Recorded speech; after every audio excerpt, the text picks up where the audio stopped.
राष्ट्र निर्माण के कार्य में लगे हुए मेरे प्यारे देशवासियों, स्वतंत्रता के 70 वर्ष पूरे होने के अवसर पर आप सभी को बहुत बहुत शुभकामनाएं। कल देश आज़ादी की 71वीं वर्षगांठ मनाने जा रहा है। इस वर्षगांठ की पूर्व संध्या पर मैं आप सबको हार्दिक बधाई देता हूं। 15 अगस्त 1947 को हमारा देश एक स्वतंत्र राष्ट्र बना था। संप्रभुता पाने के साथ साथ उसी दिन से देश की नियति तय करने की जिम्मेदारी भी ब्रिटिश हुकूमत के हाथों से निकलकर हम भारतवासियों के पास आ गई थी। कुछ लोगों ने इस प्रक्रिया को सत्ता का हस्तांतरण भी कहा था, लेकिन वास्तव में वह केवल सत्ता का हस्तांतरण नहीं था। वह एक बहुत बड़े और व्यापक बदलाव की घड़ी थी। वह हमारे समूचे देश के सपनों के साकार होने का पल था। ऐसे सपने जो हमारे पूर्वजों और स्वतंत्रता सेनानियों ने देखे थे। अब हम एक नए राष्ट्र की कल्पना करने और उसे साकार करने के लिए आज़ाद थे। हमारे लिए यह समझना बहुत ज़रूरी है कि स्वतंत्र भारत का उनका सपना हमारे गांव, गरीब और देश के समग्र विकास का सपना था। आज़ादी के लिए हम उन सभी अनगिनत स्वतंत्रता सेनानियों के ऋणी हैं जिन्होंने इसके लिए कुर्बानियाँ दी थी। कित्तूर की रानी चेन्नम्मा, झांसी की रानी लक्ष्मीबाई, भारत छोड़ो आंदोलन की शहीद मातंगनी हाजरा जैसी वीरांगनाओं के अनेक उदाहरण हैं। मातंगनी हाजरा लगभग 70 वर्ष की बुजुर्ग महिला थी। बंगाल के तामलुक में एक शांतिपूर्ण विरोध प्रदर्शन का नेतृत्व करते समय ब्रिटिश हुकूमत ने उन्हें गोली मार दी थी। वंदे मातरम उनके होंठों से निकले आखिरी शब्द थे और भारत की आज़ादी उनके दिल में बसी आखिरी इच्छा। देश के लिए जान की बाजी लगा देने वाले सरदार भगत सिंह, चंद्रशेखर आज़ाद, राम प्रसाद बिस्मिल, अशफाक उल्लाह खां तथा बिरसा मुंडा जैसे हजारों स्वतंत्रता सेनानियों को हम कभी नहीं भुला सकते। आज़ादी की लड़ाई की शुरुआत से ही हम सौभाग्यशाली रहे हैं कि देश को राह दिखाने वाले अनेक महापुरुषों और क्रांतिकारियों का हमें आशीर्वाद मिला। उनका उद्देश्य सिर्फ राजनीतिक स्वतंत्रता प्राप्त करना नहीं था। महात्मा गांधी ने समाज और राष्ट्र के चरित्र निर्माण पर बल दिया था।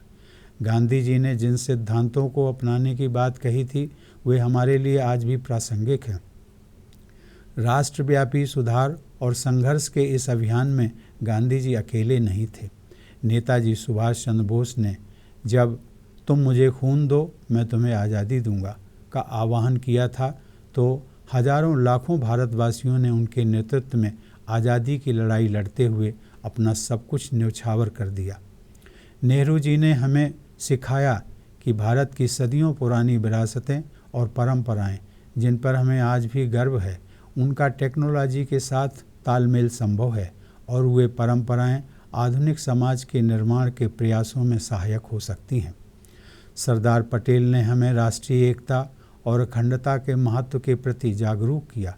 साथ ही उन्होंने यह भी समझाया कि अनुशासन युक्त राष्ट्रीय चरित्र क्या होता है।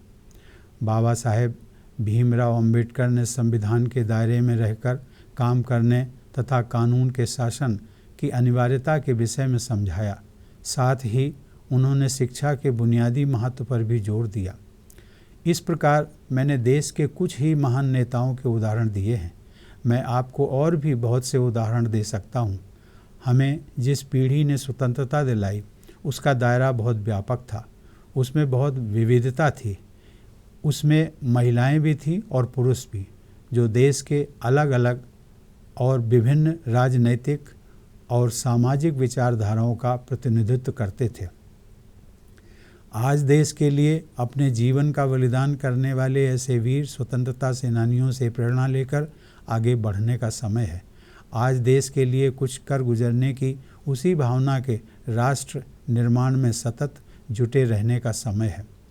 नैतिकता पर आधारित नीतियों और योजनाओं को लागू करने पर उनका जोर, एकता और अनुशासन में उनका दृढ़ विश्वास, विरासत और विज्ञान के समन्वय में उनकी आस्था, विधि के अनुसार शासन और शिक्षा को प्रोत्साहन, इन सभी के मूल में नागरिकों और सरकार के बीच साझेदारी की अवधारणा थी। यही साझेदारी हमारे राष्ट्र निर्माण का आधार रही है। नागरिक और सरकार के बीच साझेदारी, व्यक्ति और समाज के बीच साझेदारी, परिवार और एक बड़े समूह के बीच साझेदारी। मेरे प्यारे देशवासियों, अपने बचपन में देखी गई गाँव की एक परंपरा मुझे आज भी याद है। जब किसी परिवार में बेटी का विवाह होता था तो गांव का हर परिवार अपनी अपनी जिम्मेदारी बांट लेता था और सहयोग करता था। जाति या समुदाय कोई भी हो, वह बेटी उस समय सिर्फ एक परिवार की ही बेटी नहीं बल्कि पूरे गांव की बेटी होती थी। शादी में आने वाले मेहमानों की देखभाल, शादी के अलग अलग कामों की जिम्मेदारी, यह सब पड़ोसी और गांव के सारे लोग आपस में तय कर लेते थे। हर परिवार कोई न कोई मदद जरूर करता था। कोई परिवार शादी के लिए अनाज भेजता था, कोई सब्जियां भेजता था, तो कोई तीसरा परिवार ज़रूरत की अन्य चीज़ों के साथ पहुंच जाता था। उस समय पूरे गांव में अपनेपन का भाव होता था, साझेदारी का भाव होता था, एक दूसरे की सहायता करने का भाव होता था। यदि आप ज़रूरत के समय अपने पड़ोसियों की मदद करेंगे तो स्वाभाविक है कि वे भी आपकी ज़रूरत के समय मदद करने के लिए आगे आएंगे। लेकिन आज बड़े शहरों में स्थिति बिल्कुल अलग है। बहुत से लोगों को बरसों तक यह भी नहीं मालूम होता कि उनके पड़ोस में कौन रहता है। इसलिए गांव हो या शहर, आज समाज में उसी अपनत्व और साझेदारी की भावना को पुनः जगाने की आवश्यकता है। इससे हमें एक दूसरे की भावनाओं को समझने और उनका सम्मान करने में तथा एक संतुलित, संवेदनशील और सुखी समाज का निर्माण करने में मदद मिलेगी। आज भी एक दूसरे के विचारों का सम्मान करने का भाव, समाज की सेवा का भाव और खुद आगे बढ़कर दूसरों की मदद करने का भाव हमारी रग रग में बसा हुआ है। अनेक व्यक्ति और संगठन गरीबों और वंचितों के लिए चुपचाप और पूरी लगन से काम कर रहे हैं। इनमें से कोई बेसहारा बच्चों के लिए स्कूल चला रहा है, कोई लाचार पशु पक्षियों की सेवा में जुटा है, कोई दूर दराज के इलाकों में आदिवासियों तक पानी पहुंचा रहा है, कोई नदियों और सार्वजनिक स्थानों की सफाई में लगा हुआ है। अपनी धुन में मगन ये सभी राष्ट्र निर्माण में संलग्न हैं। हमें इन सब से प्रेरणा लेनी चाहिए। राष्ट्र निर्माण के लिए ऐसे कर्मठ लोगों के साथ सभी को जुड़ना चाहिए। साथ ही सरकार द्वारा किए जा रहे प्रयासों का लाभ हर तबके तक पहुँचे, इसके लिए एकजुट होकर काम करना चाहिए। इसके लिए नागरिकों और सरकार के बीच साझेदारी महत्वपूर्ण है। सरकार ने स्वच्छ भारत अभियान शुरू किया है, लेकिन भारत को स्वच्छ बनाना हम में से हर एक की जिम्मेदारी है। सरकार शौचालय बना रही है और शौचालयों के निर्माण को प्रोत्साहन दे रही है, लेकिन इन शौचालयों का प्रयोग करना और देश को खुले में शौच से मुक्त कराना हम में से हर एक की जिम्मेदारी है। सरकार देश के संचार ढांचे को मजबूत बना रही है, लेकिन इंटरनेट का सही उद्देश्य के लिए प्रयोग करना, ज्ञान के स्तर में असमानता को समाप्त करना, विकास के नए अवसर पैदा करना, शिक्षा और सूचना की पहुंच बढ़ाना हम में से हर एक की जिम्मेदारी है। सरकार बेटी बचाओ बेटी पढ़ाओ के अभियान को ताकत दे रही है, लेकिन यह सुनिश्चित करना कि हमारी बेटियों के साथ भेदभाव न हो और वे बेहतर शिक्षा प्राप्त करें, हम में से हर एक की जिम्मेदारी है। सरकार कानून बना सकती है और कानून लागू करने की प्रक्रिया को मजबूत कर सकती है, लेकिन कानून का पालन करने वाला नागरिक बनना, कानून का पालन करने वाले समाज का निर्माण करना हम में से हर एक की जिम्मेदारी है। सरकार पारदर्शिता पर जोर दे रही है। सरकार नियुक्तियों और सरकारी खरीद में भ्रष्टाचार समाप्त कर रही है, लेकिन रोज़मर्रा की ज़िंदगी में अपने अंतःकरण को साफ रखते हुए कार्य करना, कार्य संस्कृति को पवित्र बनाए रखना हम में से हर एक की जिम्मेदारी है। सरकार ने टैक्स की प्रणाली को आसान करने के लिए जीएसटी को लागू किया है, प्रक्रियाओं को आसान बनाया है, लेकिन इसे अपने हर कामकाज और लेन देन में शामिल करना तथा टैक्स देने में गर्व महसूस करने की भावना को प्रसारित करना हम में से हर एक की जिम्मेदारी है। मुझे खुशी है कि देश की जनता ने जीएसटी को सहर्ष स्वीकारा है। सरकार को जो भी राजस्व मिलता है उसका उपयोग राष्ट्र निर्माण के कार्यों में ही होता है। इससे किसी गरीब और पिछड़े को मदद मिलती है, गांवों और शहरों में बुनियादी सुविधाओं का निर्माण होता है और हमारे देश की सीमाओं की सुरक्षा मजबूत होती है। प्यारे देशवासियों, सन 2022 में हमारा देश अपनी आज़ादी के 75 साल पूरे करेगा। तब तक न्यू इंडिया के लिए कुछ महत्वपूर्ण लक्ष्यों को प्राप्त करने का हमारा राष्ट्रीय संकल्प है। जब हम न्यू इंडिया की बात करते हैं तो हम सबके लिए इसका क्या अर्थ होता है? कुछ तो बड़े ही स्पष्ट मापदंड हैं, जैसे हर परिवार के लिए घर, मांग के मुताबिक बिजली, बेहतर सड़कें और संचार के माध्यम, आधुनिक रेल नेटवर्क, तेज और सतत विकास। लेकिन इतना ही काफ़ी नहीं है। यह भी ज़रूरी है कि न्यू इंडिया हमारे डीएनए में रचे बसे समग्र मानवतावादी मूल्यों को समाहित करे। ये मानवीय मूल्य हमारे देश की संस्कृति की पहचान है। यह न्यू इंडिया एक ऐसा समाज होना चाहिए जो भविष्य की ओर तेज़ी से बढ़ने के साथ साथ संवेदनशील भी हो। एक ऐसा संवेदनशील समाज जहां पारंपरिक रूप से वंचित लोग, चाहे वे अनुसूचित जाति के हों, जनजाति के हों या पिछड़े वर्ग के हों, देश के समग्र प्रक्रिया में सहभागी बने। एक ऐसा संवेदनशील समाज जो उन सभी लोगों को अपने भाइयों और बहनों की तरह गले लगाए जो देश के सीमांत प्रदेशों में रहते हैं और कभी कभी खुद को देश से कटा हुआ महसूस करते हैं। एक ऐसा संवेदनशील समाज जहां अभावग्रस्त बच्चे, बुजुर्ग और बीमार वरिष्ठ नागरिक और गरीब लोग हमारे विचारों के केंद्र में रहें। अपने दिव्यांग भाई बहनों पर हमें विशेष ध्यान देना है और यह देखना है कि उन्हें जीवन के हर क्षेत्र में अन्य नागरिकों की तरह आगे बढ़ने के लिए अधिक से अधिक अवसर मिले। एक ऐसा संवेदनशील और समानता पर आधारित समाज जहां बेटा और बेटी में कोई भेदभाव ना हो, धर्म के आधार पर कोई भेदभाव ना हो। एक ऐसा संवेदनशील समाज जो मानव संसाधन रूपी हमारी पूंजी को समृद्ध करे, जो विश्व स्तरीय शिक्षण संस्थानों में अधिक से अधिक नौजवानों को कम खर्च पर शिक्षा पाने का अवसर देते हुए उन्हें समर्थ बनाए, तथा जहां बेहतर स्वास्थ्य सुविधाएं और कुपोषण एक चुनौती के रूप में न रहे। न्यू इंडिया का अभिप्राय है कि हम जहां पर खड़े हैं वहां से आगे जाएं। तभी हम ऐसे न्यू इंडिया का निर्माण कर पाएंगे जिस पर हम सब गर्व कर सकें।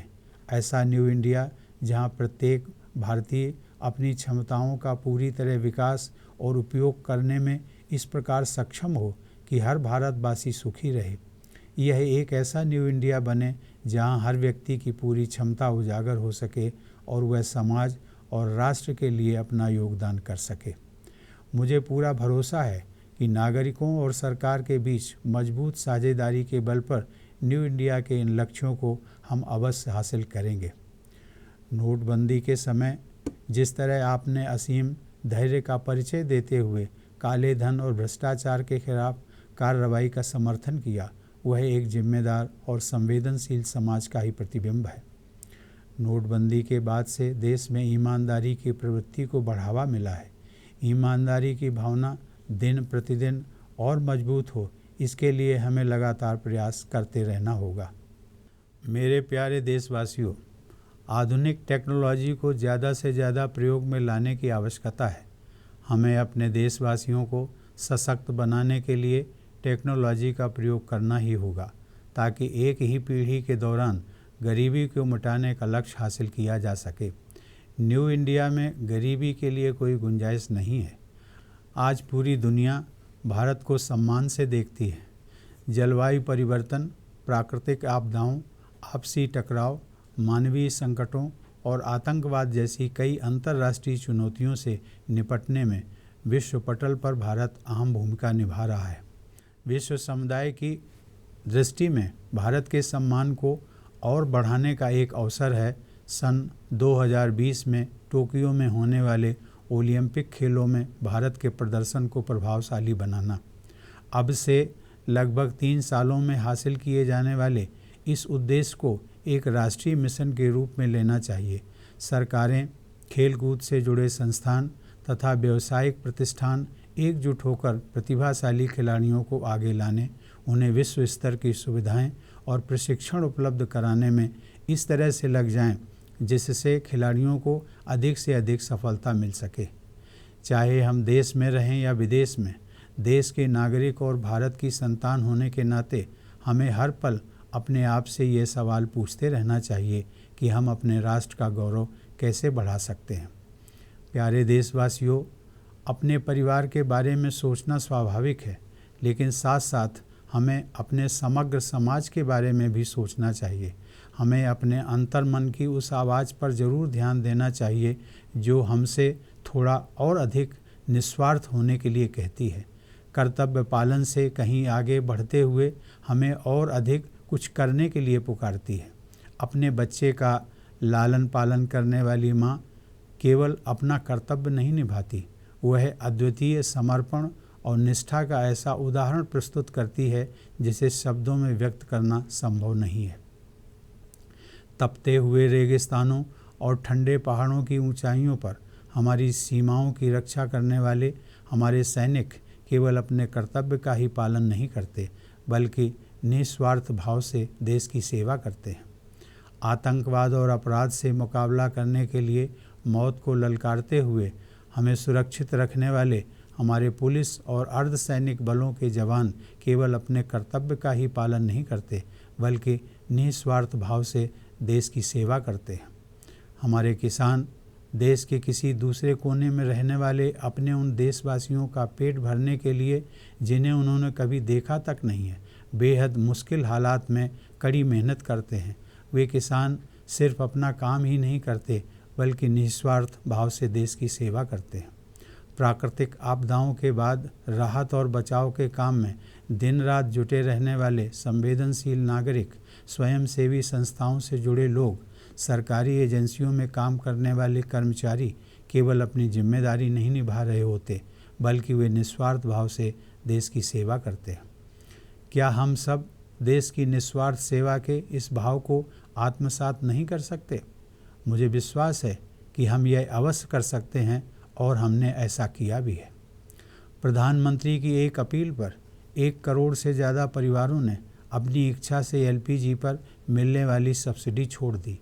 ऐसा उन परिवारों ने इसलिए किया ताकि एक गरीब के परिवार की रसोई तक गैस सिलेंडर पहुंच सके और उस परिवार की बहू बेटियां मिट्टी के चूल्हे के धुएं से होने वाले आँख और फेफड़े की बीमारियों से बच सकें। मैं सब्सिडी का त्याग करने वाले ऐसे परिवारों को नमन करता हूँ। उन्होंने जो किया वह किसी कानून या सरकारी आदेश का पालन नहीं था। उनके इस फैसले के पीछे उनके अंतर्मन की आवाज़ थी। हमें ऐसे परिवारों से प्रेरणा लेनी चाहिए। हम में से हर एक को समाज में योगदान करने के तरीके खोजते रहना चाहिए। हम में से हर एक को कोई एक ऐसा काम चुनना चाहिए जिससे किसी गरीब की ज़िंदगी में बदलाव आ सके। राष्ट्र निर्माण के लिए सबसे ज़रूरी है कि हम अपनी भावी पीढ़ी पर पूरा ध्यान दें। आर्थिक या सामाजिक सीमाओं के कारण हमारा एक भी बच्चा पीछे न रह जाए। इसलिए मैं राष्ट्र निर्माण में लगे आप सभी लोगों से समाज के गरीब बच्चों की शिक्षा में मदद करने का आग्रह करता हूँ। अपने बच्चे के साथ ही किसी एक और बच्चे की पढ़ाई में भी मदद करें। यह मदद किसी बच्चे का स्कूल में दाखिला करवाना हो सकता है, किसी बच्चे की फ़ीस भरनी हो सकती है या किसी बच्चे के लिए किताबें खरीदना हो सकता है। ज़्यादा नहीं, सिर्फ एक बच्चे के लिए। समाज का हर व्यक्ति निस्वार्थ भाव से ऐसे काम करके राष्ट्र निर्माण में अपनी भूमिका रेखांकित कर सकते हैं। आज भारत महान उपलब्धियों के प्रवेश द्वार पर खड़ा है। अगले कुछ वर्षों में हम एक पूर्ण साक्षर समाज बन जाएंगे। हमें शिक्षा के मापदंड और भी ऊंचे करने होंगे, तभी हम एक पूर्णतया शिक्षित और सुसंस्कृत समाज बन सकेंगे। हम सभी इन लक्ष्यों को पाने के प्रयास में साझीदार हैं। जब हम इन लक्ष्यों को हासिल करेंगे तो हम अपनी आँखों के सामने अपने देश में होता हुआ व्यापक बदलाव देख सकेंगे। इस प्रकार हम इस बदलाव के वाहक बनेंगे। राष्ट्र निर्माण की दिशा में किया गया यह प्रयास ही हम सबकी सच्ची साधना होगी। 2500 वर्ष पहले गौतम बुद्ध ने कहा था, अप दीपो भव, यानी अपना दीपक स्वयं बनो। यदि हम उनकी शिक्षा को अपनाते हुए आगे बढ़ें तो हम सब मिलकर आज़ादी की लड़ाई के दौरान उमड़े जोश और उमंग की भावना के साथ 125 करोड़ दीपक बन सकते हैं। ऐसे दीपक जब एक साथ जलेंगे तो वह उजाला सूर्य के प्रकाश के समान सुसंस्कृत और विकसित भारत के मार्ग को आलोकित करेगा। मैं एक बार पुनः आप सभी को देश की स्वतंत्रता की 70वीं वर्षगांठ की पूर्व संध्या पर हार्दिक शुभकामनाएं देता हूं। जय Hind, Vande Mataram.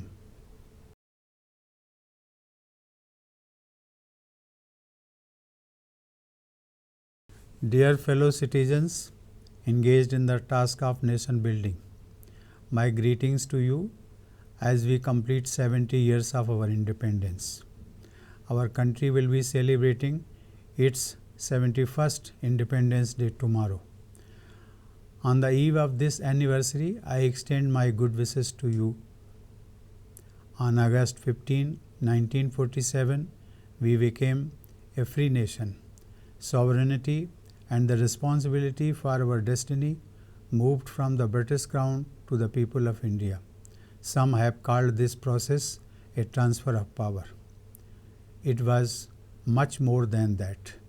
It was the culmination of a dream for our country, a dream seen by our forefathers and freedom fighters.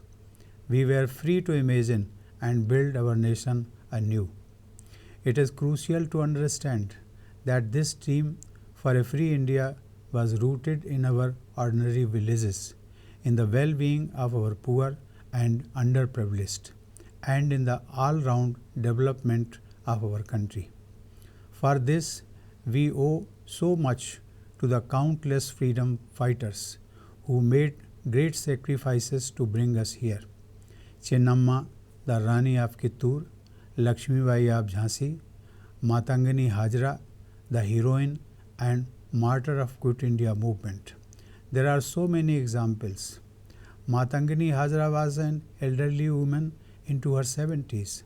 She was shot by the colonial police in Tamluk in Bengal while leading a peaceful protest march.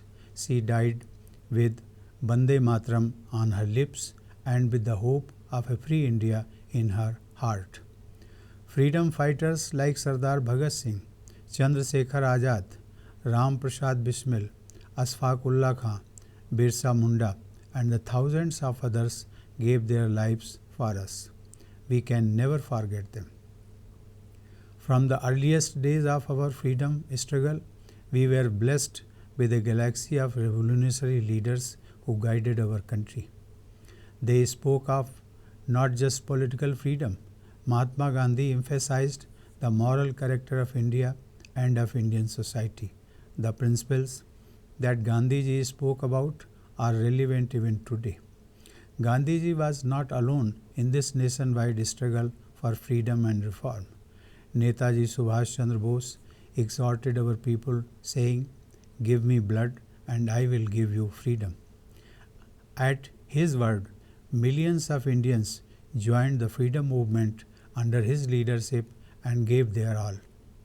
Nehruji emphasized that India's age-old heritage and traditions, so dear to us, coexist with technology and a quest to modernize our society.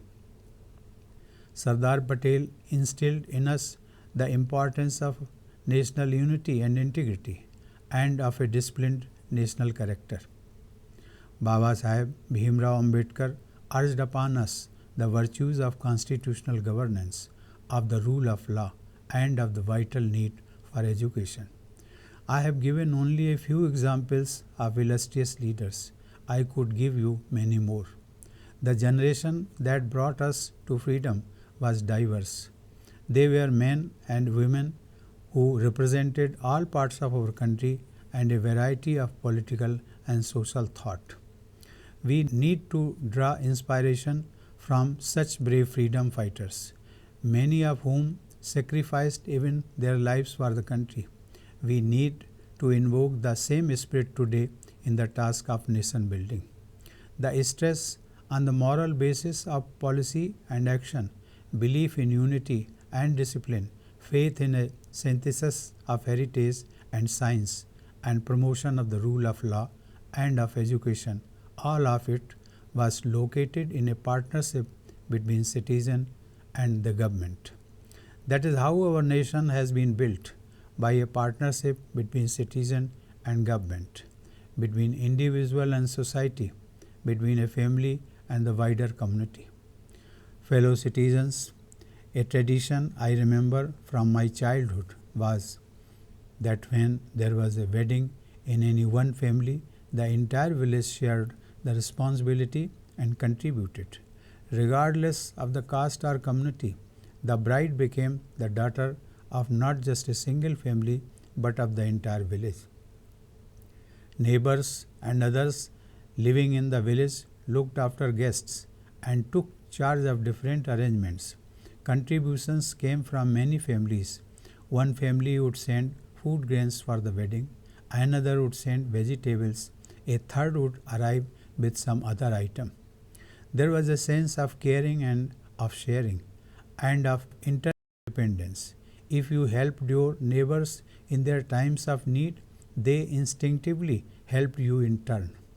Today, in big cities, we may not even know our neighbors. Whether in cities or villages, it is important to renew that sense of caring and sharing. This will make us a gentler and happier society and help us understand each other with greater empathy. Fellow citizens, this spirit of empathy and of social service and volunteerism is very much alive in India. There are so many people and organizations that work quietly and diligently for the poor and the disadvantaged. They could be running schools for street children, caring for stray animals and birds, and providing water to hard to reach tribal communities in remote areas, or cleaning rivers and public places. They are nation builders in action, and we need to draw inspiration from them. We should also work with unity and purpose to ensure that the benefits of government policies reach all sections of society. For this, the partnership between citizens and the government remains essential. The government has started the Swachh Bharat campaign, but it is for each of us to ensure a Swachh Bharat. The government is building toilets or helping build toilets, but it is for each of us to use those toilets and make India open defecation free.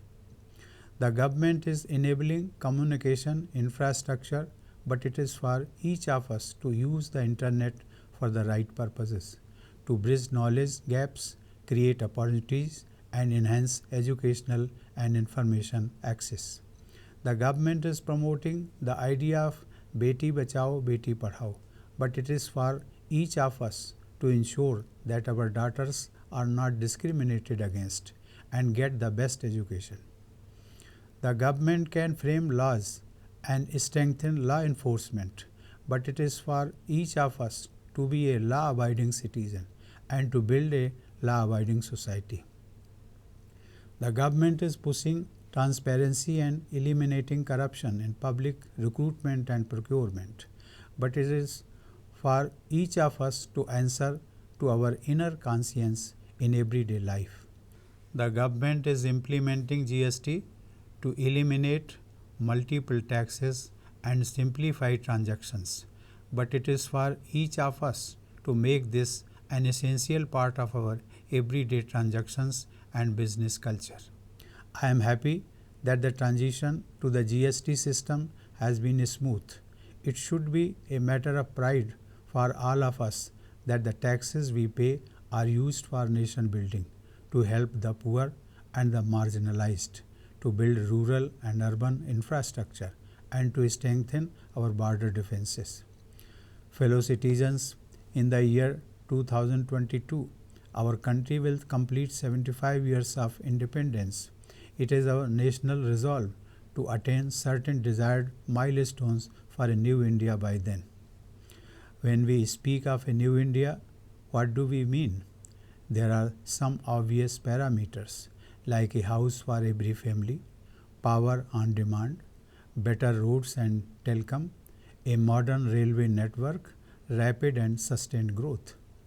And yet, there is more. New India must include that integral humanist component that is in our DNA and which has defined our country and our civilization.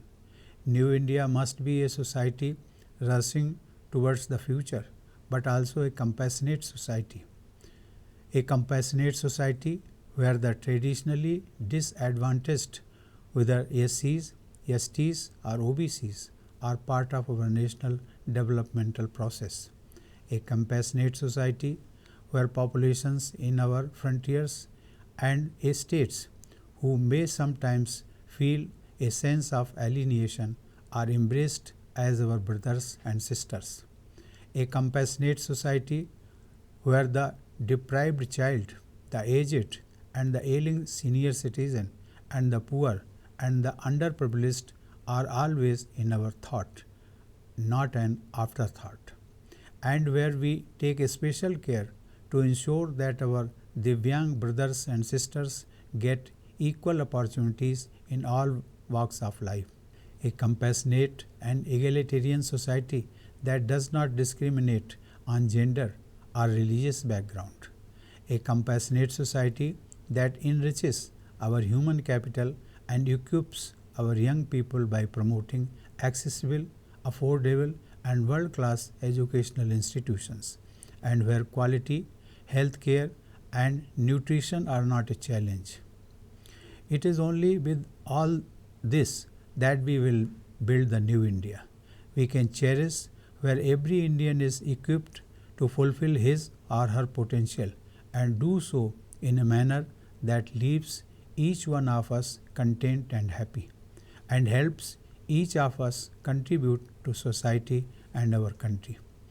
I am confident that a strong partnership between citizens and the government will allow us to meet the goals of New India. Your immense patience and understanding in the days following demonetization and your wholehearted support in the battle against corruption and black money reflected a responsible and enlightened society. Demonetization has boosted our efforts to build an honest society. We must sustain this spirit and this momentum. Fellow citizens, there is also need to adopt technology.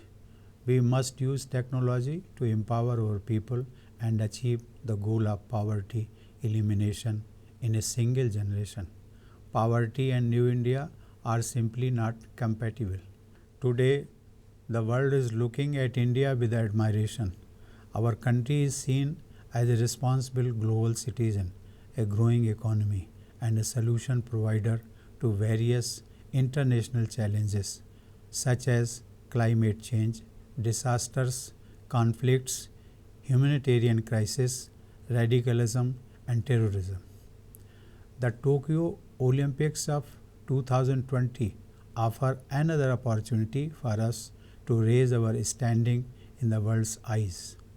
Over the coming 3 years, we should absorb ourselves in this national mission. Government agencies, sports bodies, and business enterprises need to join hands to identify and support our talented sports persons and provide them world-class training facilities so that they can be even more successful in Tokyo.